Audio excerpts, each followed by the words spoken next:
Olá pessoal, bom dia. Estamos aqui reunidos para mais um programa Bom de Papo, né? E hoje temos um tema que está muito em voga, né? É o tal do Design Thinking. E aqui temos a presença do nosso palestrante, professor, empresário, consultor, Eduardo Pucur, lá da PUC. E prazer, Eduardo. Tudo bom, conosco? Tudo bem? Por favor. Bom, eu vou falar um pouco sobre Design Thinking. Primeiro, boa tarde a todos, né? Bom dia a todos. E vou falar explicar um pouco o que é Design Thinking, a metodologia e a importância dele, né? Primeiro vamos tentar entender um pouco a diferença, né, entre Design Thinking e como que isso se deu origem, né?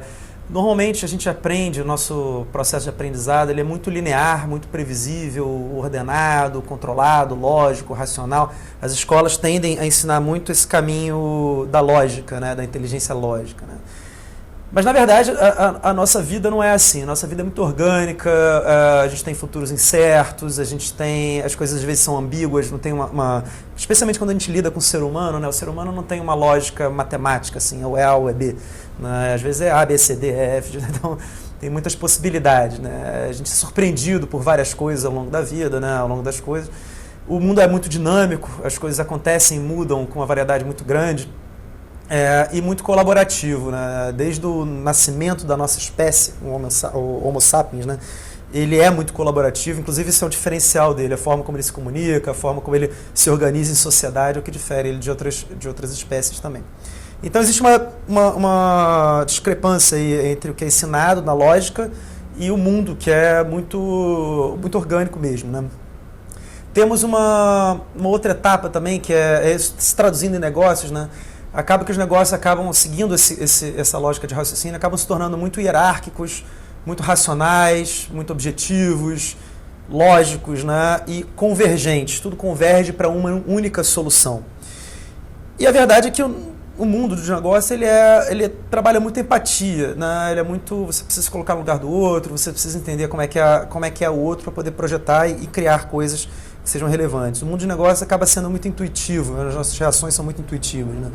A gente precisa, especialmente quando a gente trabalha com inovação, trabalhar de modo imaginativo, né? Usando a nossa imaginação, criando coisas através de ideias, né? E isso leva a um pensamento divergente, onde a gente trabalha com possibilidades e não com uma certeza absoluta, né? Cada vez mais essas certezas absolutas elas se diluem muito, né? O mundo é muito dinâmico, as coisas vão surgindo coisas novas o tempo inteiro. A forma como a gente escutava música há 10 anos atrás é radicalmente diferente da forma como a gente escuta música hoje, né? Eu sempre gosto de usar a minha avó, de 93 anos, que ela até hoje ainda senta na sua cadeira de balanços para parar e ouvir música. E hoje em dia, quem é que para ouvir música? Né? A gente escuta música andando, com ela plugada no ouvido, a música hoje está na nuvem, que é uma coisa que é tão abstrata, né? E aí qual vai ser o próximo passo disso? Então hoje, para a gente projetar e pensar em negócio, é importante a gente ver essa diferença entre design e negócio, mundo de negócios. Né? Enquanto os negócios tradicionais estão muito focados em planejamento, em plano de negócio, onde você passa um tempo pensando e criando aquele modelo ideal de negócio, né? O design está trabalhando com modelos variáveis e modelos escalonáveis de negócio, né? Trabalha com possibilidades que podem mudar e podem mudar de uma maneira muito ágil. Em muitos casos a gente está pensando em projeções financeiras, né, no mundo de negócios tradicional. Como é que vai ser, quanto que vai custar, quanto que eu vou ganhar sobre isso, né, qual é o ROI disso, né, retorno sobre investimento. Enquanto no design a gente está trabalhando com premissas, né, o que pode dar certo, o que não pode, o que é válido, o que não é.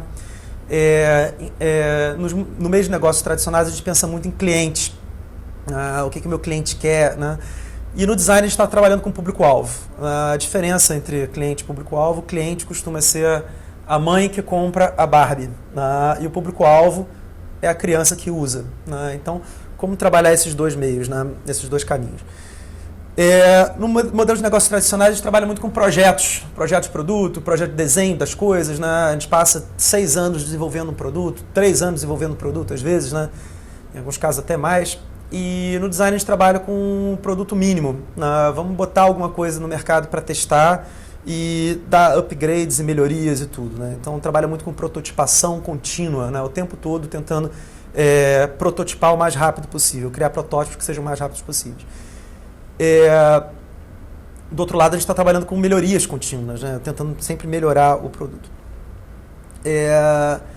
No meio de negócios tradicionais, a gente tenta entregar alguma coisa para o cliente. Vamos desenvolver um projeto para o cliente. E no design, a gente está querendo desenvolver um projeto com o cliente. Isso tem uma diferença fundamental, que é trazer o cliente para o próprio desenvolvimento do negócio, para que ele possa participar, contribuindo com ideias, contribuindo com o seu conhecimento. Então, isso também leva a uma diferença da ciência, do meio tradicional de ciência, para o design. A ciência, ela trabalha com esse pensamento convergente de encontrar uma solução, de entender os fenômenos naturais para chegar a uma verdade universal, descrever o que o mundo é. Enquanto o design trabalha com uma premissa diferente. É um pensamento divergente, onde explora possibilidades para poder chegar na melhor resposta, né? E o design está preocupado em pensar como o mundo deveria ser e não como o mundo é. Tá? Então isso leva a algumas linhas de pensamento diferentes, um pouco mais... um pouco diferente do meio tradicional de ciência. O design tem sempre uma abordagem holística. Ele olha múltiplas possibilidades, múltiplos caminhos, não tem aquela... Essa é a verdade, né? O design costuma ser, a gente costuma falar que o design é transversal a várias disciplinas. Engloba coisas da engenharia, do marketing, da antropologia, da psicologia e de diversas outras áreas correlatas. O design também eleva as questões a questões maiores, né? O que a gente fala de big questions, né? Eu posso pensar em projetar ter um projeto de pensar em reprojetar um copinho plástico. Mas, na verdade, eu não vou só redesenhar o shape do objeto, eu vou pensar em qual é o impacto disso no mundo, né? Então, tentar sempre levar uma questão projetual que, a princípio, possa ser pequena a uma questão global. É uma questão que envolva a sociedade, que envolva meio ambiente, que envolva política e outras coisas. O design trabalha também com contextos complexos. A gente trabalha com uma complexidade onde a solução ela impacta o meio, né? Então, as coisas são interligadas. Se eu mexo um ponto, ele acaba impactando em outros caminhos. Por exemplo, se eu mexo no material do copinho plástico, como exemplo, ele impacta em toda a linha produtiva. Um dos pontos centrais do design é a visão, dos pontos principais do design é a visão centrada no ser humano. Projetamos para pessoas, né? Então, e as pessoas não têm código de barras, como está a imagem aí, né? As pessoas não têm isso. Então, a gente não consegue ler uma pessoa exatamente como a outra. A gente precisa entender padrões de comportamento e, para isso, a gente usa muito a antropologia, né? A etnografia, no caso, para poder entender como é que são essas pessoas. O outro ponto fundamental do design é a visualidade, a materialidade e a experimentação. Protótipos rápidos e rudimentares e simples, né? Quanto mais rápido você prototipa e você explica uma ideia, mais fácil fica de entender, né? Então, e compartilhar. O protótipo serve para você compartilhar uma ideia. O outro ponto fundamental também do design é que as respostas são integradas. A ideia nunca é só uma ideia, ela é uma ideia pensada em vários aspectos, em um sistema, né? Então, hoje a gente não fala só em produto, mas a gente fala em sistemas, produtos, serviço e comunicação, coisas que envolvem várias coisas ao mesmo tempo, que são integradas, né? Outro ponto do design é que as soluções são sempre em beta. A gente acredita que por todo o avanço da tecnologia, por todas as mudanças comportamentais que existem no mundo, a solução ela não é fixa, ela não é estável. Então é sempre importante você pensar que a sua solução ela pode ser melhorada, ela pode ser mudada, ela pode ser diferente. Então você sempre vai ter uma resposta nova para um problema.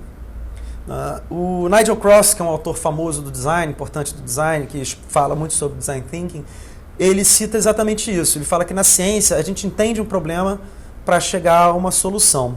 E no design a gente entende as possibilidades de múltiplas soluções para chegar na melhor descrição do problema.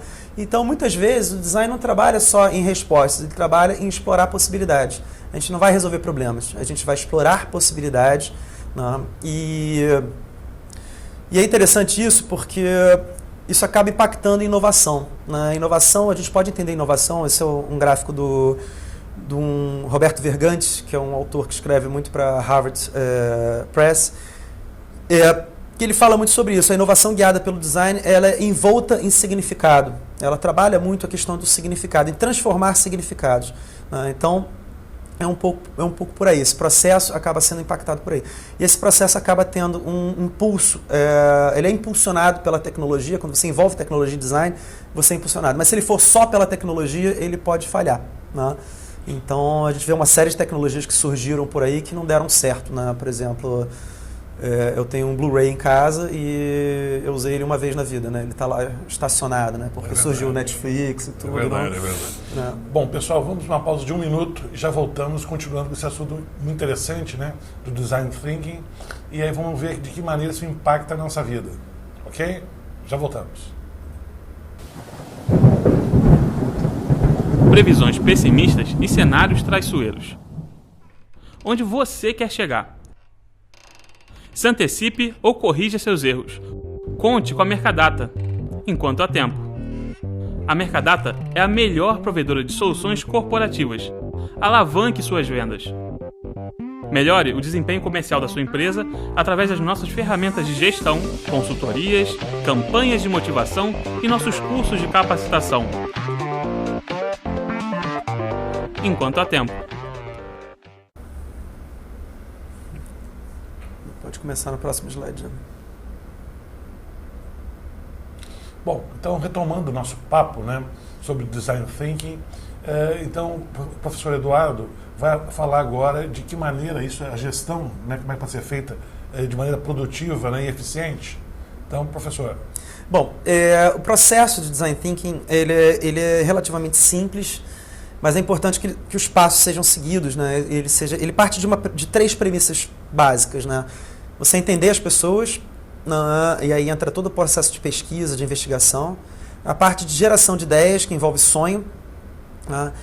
E a parte de tangibilização, de você efetivamente criar e implementar isso, né?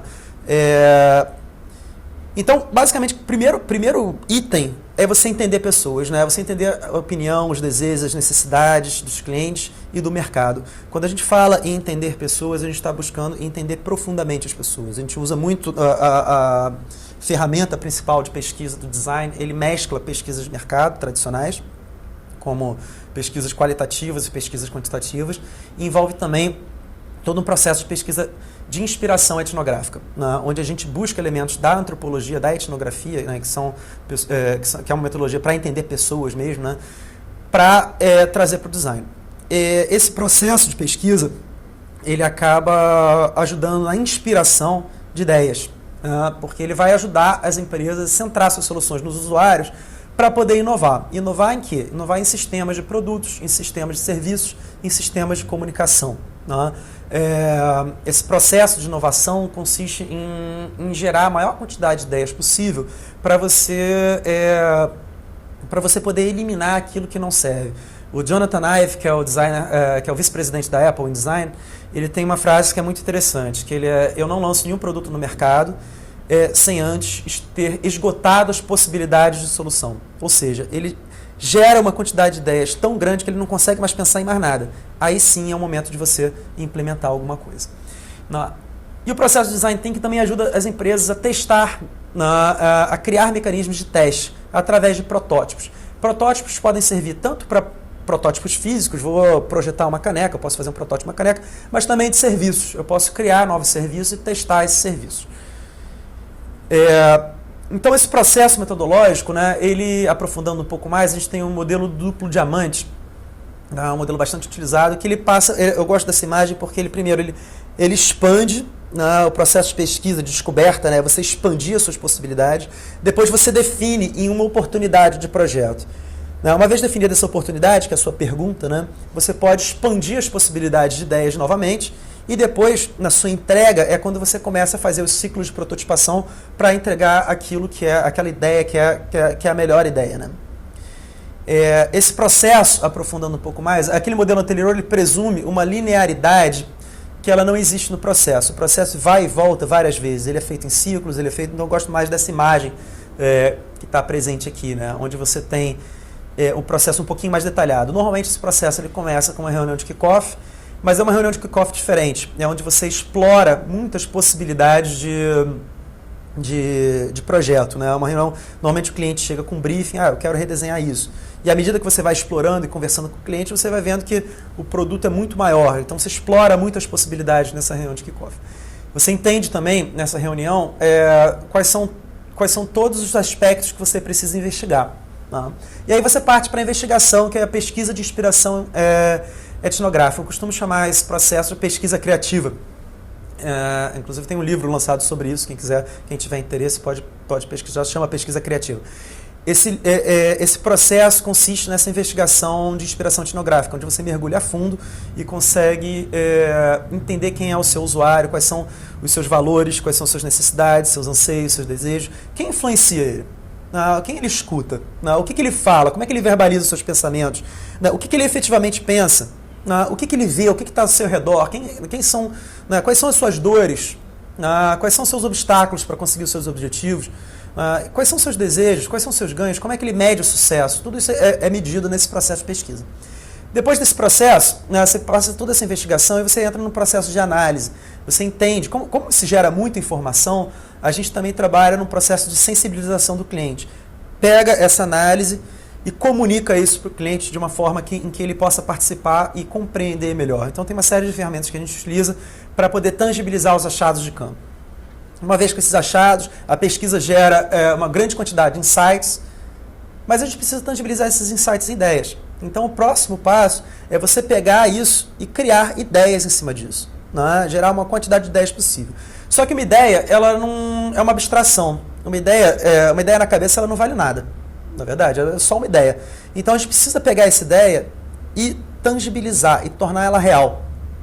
Tornar ela real da maneira mais fácil e mais rápida possível, porque ela ainda é uma ideia, ela precisa ser testada, precisa ser validada e tudo. Então, partimos para a criação de cenários, como essas ideias se desenvolvem ao longo do tempo. Normalmente a ideia ela é muito pontual, então a gente precisa criar algo que ela possa ser permanente ao longo do tempo, como é que ela funciona ao longo do tempo. Uma vez feito isso, eu posso criar protótipos, eu posso testar.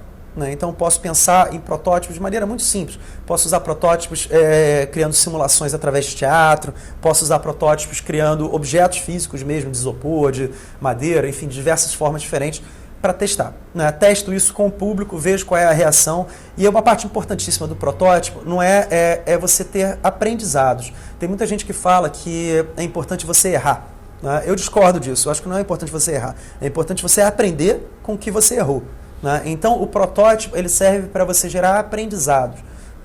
E uma vez que você tem aprendizados, isso te permite pivotar o seu produto e criar em cima dele, fazer com que ele se modifique para você ter um produto cada vez mais assertivo. O pessoal costuma dizer que esse processo é muito caro. Eu discordo. Na verdade, esse processo antecipa muita coisa. Ele tem um custo baixo, porque ele não envolve maquinário, não envolve...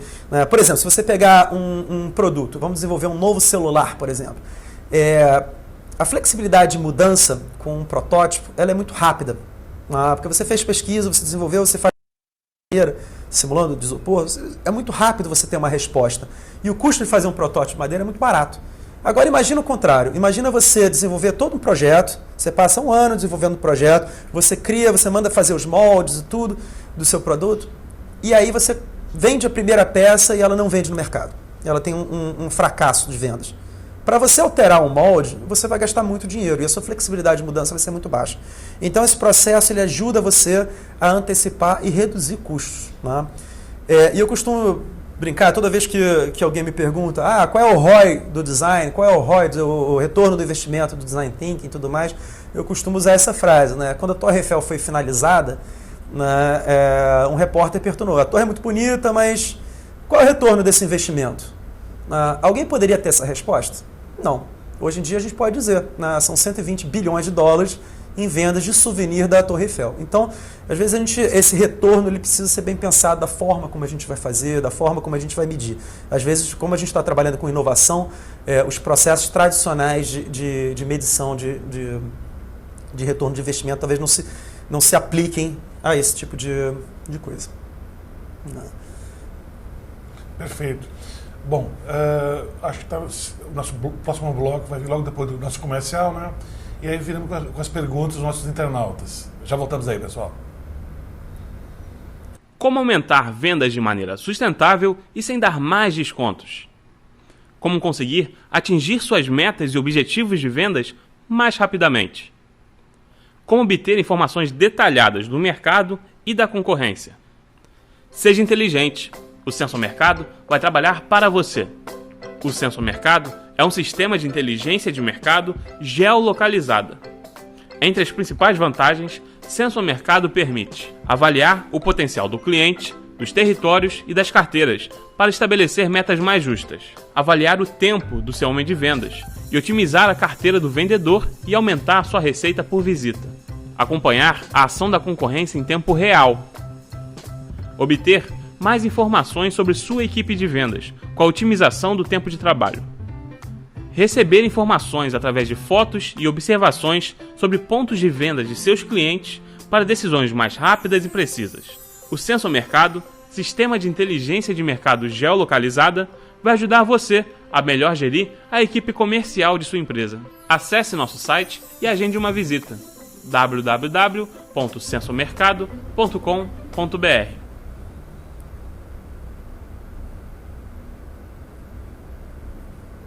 Muito bem, então retomamos nosso último bloco, né? Tem algumas perguntas aqui que ficam no ar aqui. Professor, me diga uma coisa. Na escolha de um designer, de uma empresa de design, né? Quais são os cuidados que o cliente deve ter? Bom, existem algumas formas de você contratar design, né? E normalmente isso vem escalonando, né? Isso vem mudando ao longo do tempo. Normalmente se contrata designer por projeto. Eu contrato um designer, ele faz um projeto. E aí é interessante você ver qual é o perfil do profissional, né? Tem profissionais que são especializados em marca, tem profissional em branding, tem profissionais que já são mais especializados em design de serviços, outros são especializados em design de produto. Então vai depender muito do que você está buscando. Outros são especializados em processos de inovação. O que eu vejo no mercado hoje é as empresas cada vez menos contratando por projeto. As empresas hoje elas estão buscando designers para duas formas. Primeiro, como forma de consultoria, para entender quais são os seus processos de inovação, como você pode mudar os seus processos, como você pode se tornar mais inovador. Então entra um aspecto muito de treinamento e inovação, né? E o próximo passo das empresas, elas estão vendo que cada vez mais inovação é uma coisa muito importante para ser terceirizada, né? Então, por exemplo, nos Estados Unidos e na Europa, muitas empresas de design estão sendo incorporadas por grandes corporações. Então você vê grandes consultorias como McKinsey, Boston Consulting Group e outras adquirindo empresas de design para que elas se tornem os seus departamentos internos. A Procter & Gamble recentemente fez isso. Ela trabalhava muito com consultoria e ela transformou todos os seus departamentos de marketing em departamentos de branding, né? Contratando e interagindo cada vez mais com designers, né? Então esse processo ele está subindo uma escadinha, né? As empresas hoje estão cada vez mais incorporando isso. Agora, me diga uma coisa. Você falou que a relação, que no caso de empresas menores, médias empresas talvez, tá? Eu acredito que para elas o design ainda é uma coisa meio esotérica, meio distante, né? É verdade. Como é que você, isso poderia, essa relação, esse desenvolvimento, né, da atividade do designer ou da consultoria de design poderia ser implementada para esse tipo de cliente? Eu tô vendo, eu vejo isso de duas formas, na verdade. Assim, primeiro você tem todo um cenário de startups, né, crescendo, especialmente no mercado de tecnologia, né, elas estão crescendo cada vez mais. Eu vejo elas podendo fazer muita parceria com designers, sociedades e tudo, né? A própria incubadora da PUC tem muitos designers que acabam se tornando sócios de empresários para criar em conjunto. Isso é uma possibilidade. E a outra possibilidade também é buscar programas como Senai, Sebrae e tudo mais que tem um fomento à presença do designer também nas empresas, a venda de projeto. Outra possibilidade também é procurar agências menores, né? Essas agências elas também podem fazer essa integração, né? Tem profissionais capacitados e tudo, tem empresas que trabalham muito com pequenas empresas também. Agora você falou que o sucesso do design thinking depende muito da relação do cliente com o design, correto? Sim. De que maneira, vamos dizer, essa relação pode ser afinada para gerar o melhor resultado possível? Existem duas formas de trabalho em design, né? Antigamente, o pessoal gostava, as empresas de design, elas pegavam um projeto, internalizavam esse projeto, né? E depois de um tempo, quando acabava o prazo do projeto, elas pegavam o produto, o desenho do produto com um pano preto, levantavam e todo mundo, tadá, né? Isso é um risco, né? Porque quando você faz o tadá, as pessoas podem falar, pô, mas não era bem isso, né? Essa surpresa, efeito surpresa, às vezes não é muito desejado. Hoje, cada vez mais o design trabalha com colaboração, trabalha com cocriação, trazendo o cliente para dentro do processo, né? O cliente detém a maior parte das informações sobre a empresa, ele conhece muito bem o mercado, né? Como é que um designer pode dizer para um cara que tem 30 anos de mercado como é que ele tem que fazer as coisas? Não, ele tem que trazer esse conhecimento para dentro do projeto. Então, hoje as empresas trabalham muito em colaboração, né? Ele traz o cliente para dentro do processo para que ele participe. Os meus projetos, recentemente, todos eles envolvem cocriação em algum aspecto, né? Seja na parte da pesquisa, trazendo o cliente para dentro da pesquisa, seja na parte de geração de ideias, né? Usando o cliente como forma de geração de ideias, né? E muitas vezes conectando o cliente com o seu usuário para que os dois em conjunto possam gerar ideias, né? Isso é muito rico, isso é um processo bastante rico. Agora, um outro fato importante, né? Há uma tendência hoje, né, dos produtos virarem commodities. E o design pode ser uma alternativa justamente para evitar essa comoditização. Sem Como é que dúvida. você vê isso? Eu vejo o design como esse diferencial, como um grande diferencial para processos de inovação. Você pega um mercado que está comoditizado, todo mundo fica brigando por preço. Exato. Né? E o design, o que ele faz? Ele agrega valor ao produto. E mais interessante ainda, ele acaba gerando novos mercados. Você pega casos, por exemplo, casos clássicos de design, como tem uma luminária da Artemide, na Itália, que eles fizeram isso. Eles transformaram o mercado de iluminação. O mercado de iluminação era commodities, essas luzes que a gente tem aqui, tradicionais, e eles criaram uma luz que desenha novos ambientes. Né? Ela trabalha com cores e tudo, e ela realmente transforma o ambiente. Isso gerou um novo mercado. Né? O mercado de commodities continuou, ele existe, e agora surgiu um novo mercado de luzes para ambientação. Eles conseguiram transformar isso, criar um novo mercado. Então eu vejo o caso do design hoje trabalhando muito assim, trabalhando na criação de novos mercados, mais até do que você pegar um produto e acrescentar alguma coisa. O design ele é muito interessante não para inovação incremental, mas sim para inovação radical, para transformação de novos mercados. E você diria que é aplicável a qualquer setor, qualquer serviço, ou tem setores mais próprios para se implementar esse conceito? Olha, há um tempo atrás eu falaria que existem mercados que são mais indicados para o design. Hoje não, hoje eu vejo, antigamente a gente trabalhava muito varejo, muito produto, muita coisa assim. Hoje a gente, com a entrada do design de serviço, a gente atua em óleo e gás, a gente atua em agricultura, a gente atua em política. A Dinamarca, se não me engano, Dinamarca ou Suécia, não lembro agora, adotou um programa de design na políticas governamentais de design entrando para redesenhar processos políticos. Né? Então, hoje em dia o design está entrando em várias áreas, né? Ele tá se tornando uma pulverização, ele não é mais uma área, e o que é interessante também é que o design não é mais uma área exclusiva do design. Né? O design hoje é uma área que ela pode ser transversal também, ela pode interagir e estar presente em outras áreas do conhecimento. Perfeito. Agora, no mundo corporativo é muito comum, né, a área de marketing das empresas contratar o design, correto? Sim. Aí, nesse caso, é o seguinte, vamos dizer, o profissional de marketing, às vezes, não tem a formação adequada para entender o trabalho do design.